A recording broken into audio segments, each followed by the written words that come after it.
Hello everyone, my name is Anshu Yadav and I am going to present my presentation on the topic Budget in Parliament. Constitution refers to the budget as the annual financial statements. In other words, the term budget has now here been used in Constitution. It is the popular name for the annual financial statement that has been dealt with Article 112 of the Constitution. The budget is a statement of the estimated receipts and expenditure of the Government of India in a financial year which begins on 1st April and ends on 31st March of the following year. In addition to the estimated receipts and expenditure, the budget contains certain other elements. Overall, the budget contains the following: first, estimates of revenue and capital receipts; second, ways and means to raise the revenue; third, estimates of expenditure; fourth, details of the actual receipts and expenditure of the closing financial year and the reasons for any deficit or surplus in that year; and last, fifth, economic and financial policy of the coming year, that is, taxation proposals, prospects of revenue, spending program, and introduction of new projects or schemes. Constitutional provisions. The Constitution of India contains the following provisions with regard to the enactment of the budget. First, the President shall, in respect of every financial year, cause to be laid before both the Houses of Parliament a statement of estimated receipts and expenditure of the Government of India for that year.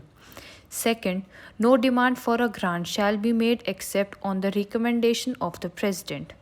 Third, no money shall be withdrawn from the Consolidated Fund of India except under the appropriation made by the law. Fourth, no money bill imposing tax shall be introduced in Parliament except for the recommendation of the President, and such a bill shall not be introduced in the Rajya Sabha. Fifth, no tax shall be levied or collected except by authority of law.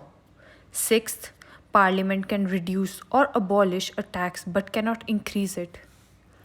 Seventh, the Constitution has also defined the relative roles or position of both of the Houses of Parliament with regard to the enactment of the budget in the following way. First, a money bill or finance bill dealing with taxation cannot be introduced in Rajya Sabha. It must be introduced only in Lok Sabha. Second, the Rajya Sabha has no power to vote on the demand for grants. It is the exclusive privilege of Lok Sabha. Third, the Rajya Sabha should return the money bill to the Lok Sabha within 14 days. The estimates of expenditure embodied in the budget shall show separately the expenditure charged on Consolidated Fund of India and the expenditure made from the Consolidated Fund of India. The budget shall distinguish expenditure on revenue account from other expenditure. The expenditure charged on Consolidated Fund of India shall not be submitted to vote of Parliament. However, it can only be discussed in Parliament. Budget consists of two types of expenditure: first, charged, and second, made. The charged is upon the Consolidated Fund of India and made from the Consolidated Fund of India.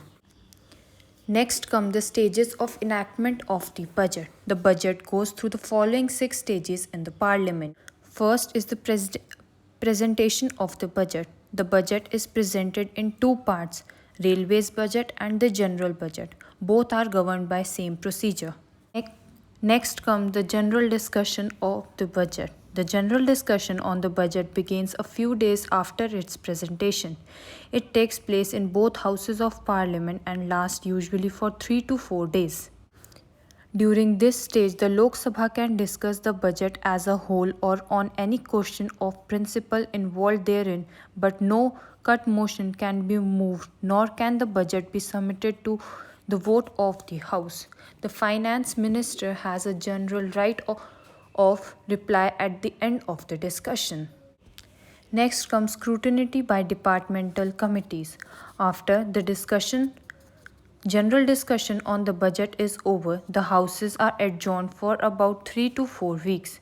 During this gap period, the 24 departmental standing committees of Parliament examine and discuss in detail the demand for grants of the concerned ministries and prepare reports on them.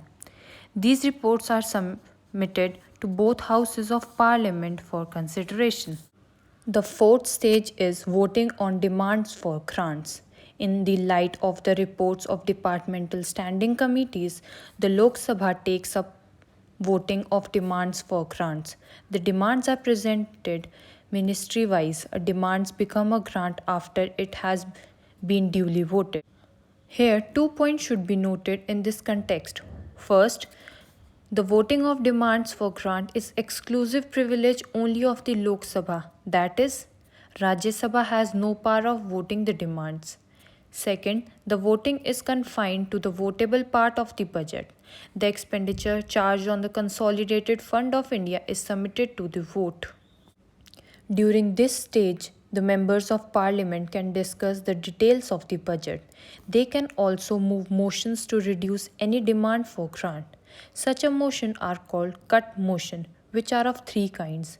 First, policy cut motion, second, economic cut motion, and third, token cut motion. In total, 26 days are allotted for voting in demands. Next come passing of appropriation bill. The constitution states that no money shall be withdrawn from the Consolidated Fund of India except under appropriation made by law.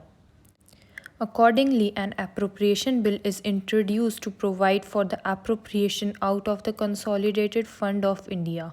All money required to meet firstly, the grants voted by Lok Sabha. Secondly, the expenditure charged on the Consolidated Fund of India. The appropriation bill becomes the Appropriation Act after it is assented to by the President. This act authorizes the payments from the Consolidated Fund of India. This means that the government cannot withdraw money from the Consolidated Fund of India till the enactment of the appropriation bill. This takes time and usually goes on till the end of April, but the government needs money to carry on its normal activities after 31st March. To overcome this functional difficulty, the Constitution has authorized the Lok Sabha to make any grant in advance in respect to the estimated expenditure for a part of the financial year. Pending the completion of the voting of demands for grants and enactment of the appropriation bill, this provision is known as vote on account. It is passed or granted after the general discussion on the budget is over. It is generally granted for 2 months for an amount equivalent to 1/6 of the total estimation. The last stage in the enactment of the budget is passing of finance bill.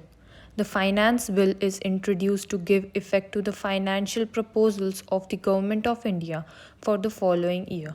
It is subjected to all the conditions applicable to a money bill. Unlike the appropriation bill, the amendments can be moved in the case of finance bill.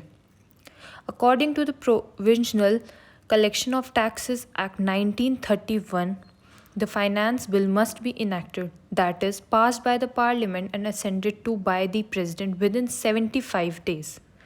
The Finance Act legalizes the income side of the budget and completes the process of the enactment of the budget.